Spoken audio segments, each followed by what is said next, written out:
Desde o início ali, meu pai já não queria essa concepção, né? Não queria. Houve até uma palavra que é meio forte, mas ele falou: eu não quero que nasçam essas desgraças.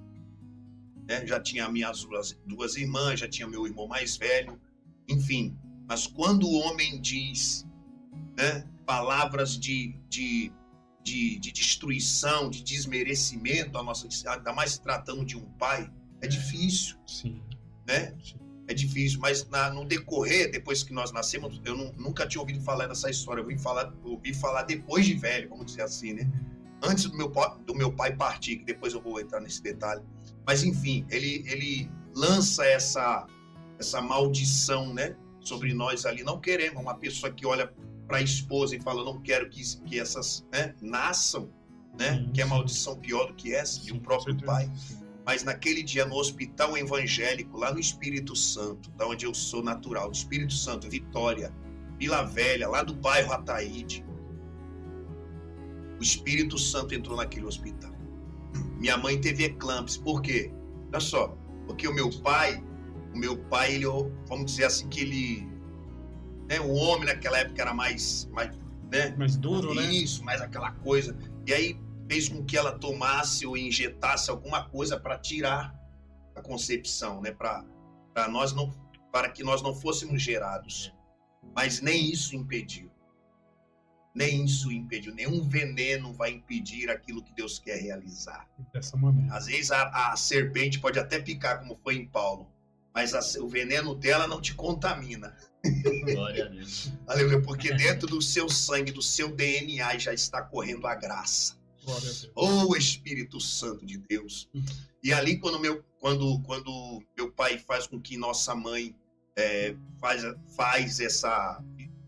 fizesse esse procedimento, né, ruim aí e tal, ela no final teve eclâmpsia, quase partiu ela, quase morreu eu e meu irmão junto e ela, enfim, eclâmpsia. As irmãs que estão ouvindo aí, os irmãos que entendem isso aí, não é coisa boa não, eclâmpsia, a pressão sobe e pode haver óbito ali, terrível. Mas enfim, nós nascemos. Ela teve eclâmpsia, quase morreu, mas nascemos.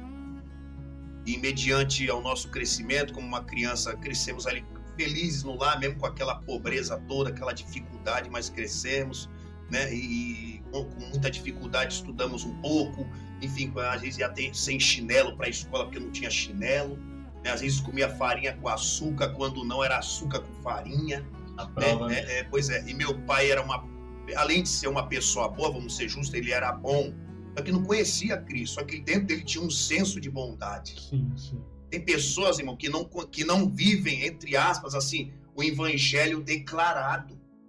Mas se você perceber, Deus está falando com gente aqui, se você perceber a vida dele, tem mais evangelho do que muitos evangélicos.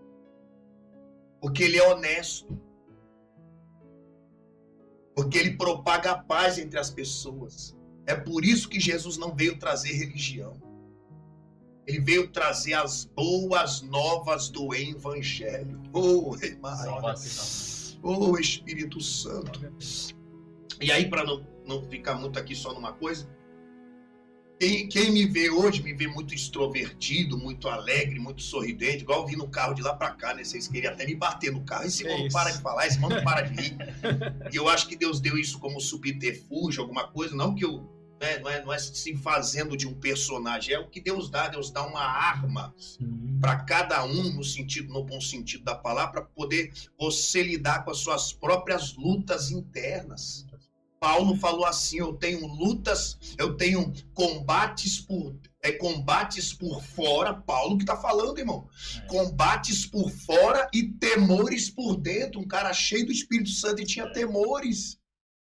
Afinal de contas, ele diz assim, nas minhas fraquezas, ele cita um monte de fraqueza que ele tinha, o bem que eu quero fazer, eu não consigo, mas o mal que eu não quero, eu faço. Paulo está mostrando que ele é ser humano. Então a gente nasce, a gente fica doente, a gente sorri, a gente chora, a gente morre, mas o segredo do cristão em Cristo, que recebeu o evangelho de Cristo, é que depois da morte ele tem a vida eterna. se ele viveu uma vida de piedade aqui, Sim. se ele viveu uma vida aqui de justo. Quando Deus chama Noé, presta atenção aí, quando Deus chama Noé, eu vou falando aqui, vou pregando. Quando Deus chama Noé, mano, presta atenção, não tinha igreja naquela época, não tinha nem a arca, não tinha um lugar, sinagoga, para saber se ele estava lá.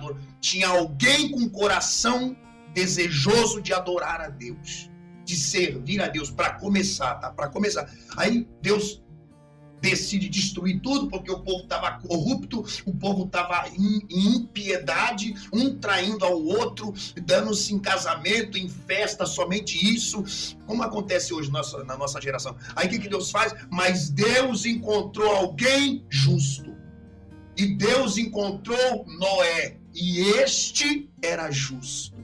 Sabe o que Deus está procurando nesses últimos dias, irmão? Porque placa de igreja já está cheio. Deus está procurando pessoas que praticam a justiça de Deus. Não é justiça com as próprias mãos. É a justiça do quê? Baseado no amor, na misericórdia. E até quando você julga, Paulo diz que nós podemos julgar. Sim, mas julgar segundo a palavra.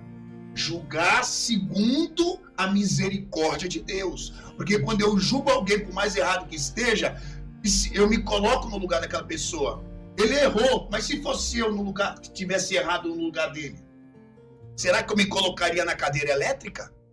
Ou eu queria alguém para dizer: eu te absolvo, eu te dou uma chance, eu te ofereço aquilo que vai fazer você se arrepender. O que é? O Espírito Santo, a palavra. Então, resumindo aqui, mediante aquela situação que minha mãe teve que, né, minha mãe tomou esse veneno, por assim dizer,